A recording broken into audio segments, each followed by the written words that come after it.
सामान्य अध्ययन MCQs Hindi part 1। पहला प्रश्न। एक निम्नलिखित कथनों पर विचार कीजिए। कथन 1। आधारिक संरचना निवेश न्यासों इनविट्स में जमा डिपॉजिट से हुई ब्याज की आय जो उनके निवेशकों में वितरित की जाती है कर से छूट प्राप्त है किंतु लाभांश कर योग्य है।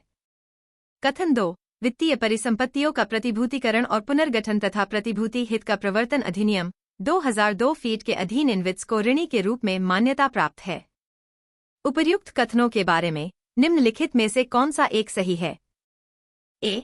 कथन 1 और कथन 2 दोनों सही हैं तथा कथन 2 कथन 1 की सही व्याख्या है। बी। कथन 1 और कथन 2 दोनों सही हैं तथा कथन 2 कथन 1 की सही व्याख्या नहीं है। सी। कथन 1 सही है किंतु कथन 2 गलत है। डी। कथन 1 गलत है किंतु कथन 2 सही है। इस प्रश्न का उत्तर है डी। अगला प्रश्न। 2। निम्नलिखित कथनों पर विचार कीजिए। कथन 1। कोविड विश्वमारी के बाद के हाल के विगत काल में पूरे विश्व में अनेक केंद्रीय बैंकों ने ब्याज दरें बढ़ा दी थीं। कथन 2। आमतौर पर केंद्रीय बैंक मानते हैं कि उनके पास बढ़ती हुई उपभोक्ता कीमतों का मौद्रिक नीति के उपायों से प्रतिकार करने की सामर्थ्य है। उपर्युक्त कथनों के बारे में निम्नलिखित में से कौन सा एक सही है? ए। कथन 1 और कथन 2 दोनों सही हैं तथा कथन 2 कथन 1 की सही व्याख्या है। बी। कथन 1 और कथन 2 दोनों सही हैं तथा कथन 2 कथन 1 की सही व्याख्या नहीं है। सी। कथन 1 सही है किंतु कथन 2 गलत है। डी। कथन 1 गलत है किंतु कथन 2 सही है। इस प्रश्न का उत्तर है ए। अगला प्रश्न। 3। निम्नलिखित कथनों पर विचार कीजिए।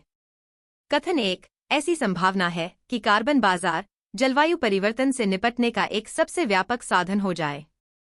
कथन 2। कार्बन बाजार संसाधनों को प्राइवेट सेक्टर से राज्य को हस्तांतरित कर देते हैं। उपर्युक्त कथनों के बारे में निम्नलिखित में से कौन सा एक सही है? ए। कथन 1 और कथन 2 दोनों सही हैं तथा कथन 2 कथन 1 की सही व्याख्या है। बी।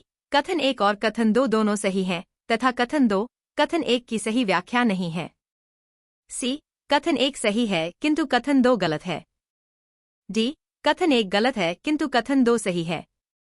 इस प्रश्न का उत्तर है सी। अगला प्रश्न। 4। भारतीय रिजर्व बैंक की निम्नलिखित में से किस एक गतिविधि को बंधीकरण स्टेरिलाइजेशन के एक भाग के रूप में माना जाता है? ए। खुला बाजार कार्रवाई का संचालन। बी। निपटारा और भुगतान प्रणालियों की निगरानी। सी। केंद्र सरकार और राज्य सरकारों के लिए ऋण एवं रोकड़ प्रबंधन। ए। गैर बैंक वित्तीय संस्थानों के कार्यों का विनियमन। इस प्रश्न का उत्तर है ए। अगला प्रश्न। 5। निम्नलिखित बाजारों पर विचार कीजिए।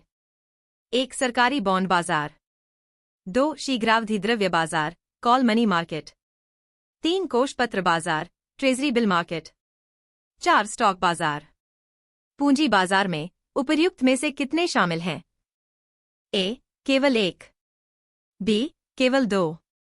सी। केवल 3। डी। सभी 4। इस प्रश्न का उत्तर है बी। अगला प्रश्न। 6। निम्नलिखित में से कौन सा एक लघु कृषक बड़े खेत की संकल्पना का सर्वोत्तम वर्णन है?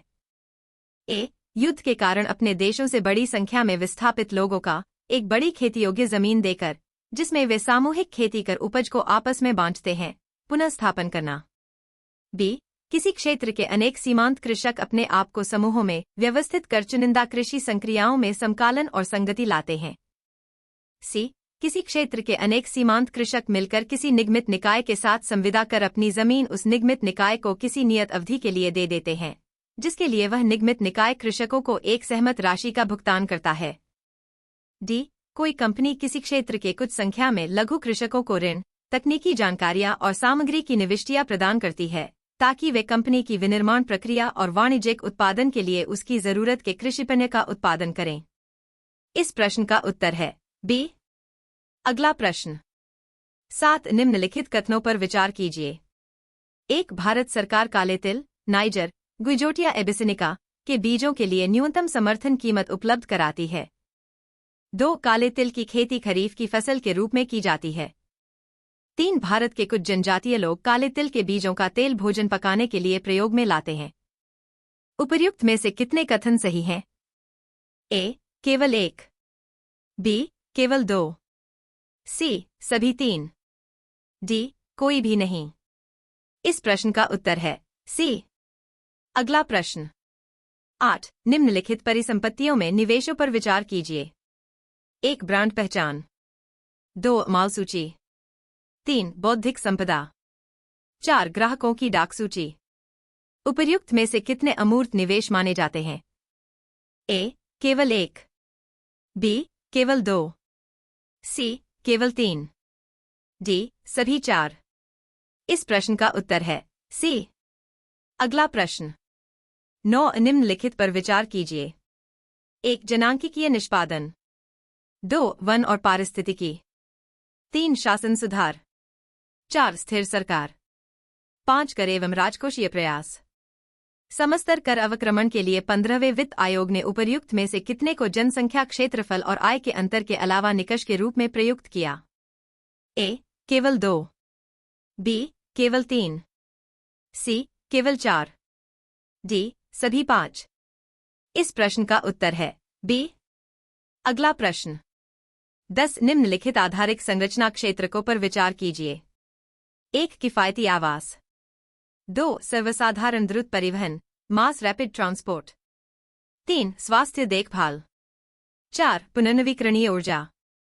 उपर्युक्त में से कितनों पर U0, N0 और 0 P0 S0 आधारिक संरचना और नवाचार में धारणीय निवेश पहल sustainable investments in infrastructure and innovation S3I अपने निवेशों के लिए ध्यान केंद्रित करता है?